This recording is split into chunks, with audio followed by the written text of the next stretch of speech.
जुम्मतुल विदा और आलमी यौम कुद्स की मुनासिबत से मागाम, मलमू और दिगर जगहों पर कोविड गाइडलाइन के तहत बैतुल मुक़द्दस के साथ इजहार यकजहती किया गया। बच्चों और नौजवानों ने हाथों में बैतुल मुक़द्दस की बाजियाबी के हवाले से प्ले कार्ड्स थामे हुए थे।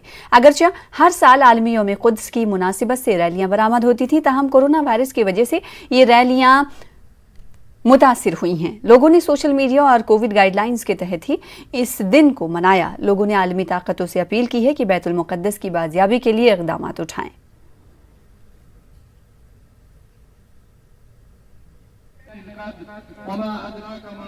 हर साल रमज़ान के आखिरी जुमा को बतौर यौमुल कुद्स मनाया जाए, तो इसका मतलब यह है कि आलमी बरादरी में ये जो यौमुल कुद्स का मसला है, ये मज़लूम के साथ इज़हार यकजहती है और ज़ालिम के ख़िलाफ़ एहतिजाज है। जो सहयूनी जुल्म व जबरियत के शिकार हैं, उनके मुहासरे में गिरफ्तार हैं, लेकिन ये जुल्म, ये जबरियत, ये बर्बरियत सहयूनी हुकूमत की, गासिब इसराइल हुकूमत की इंशाअल्लाह अनकरीब ख़त्म होने वाली है।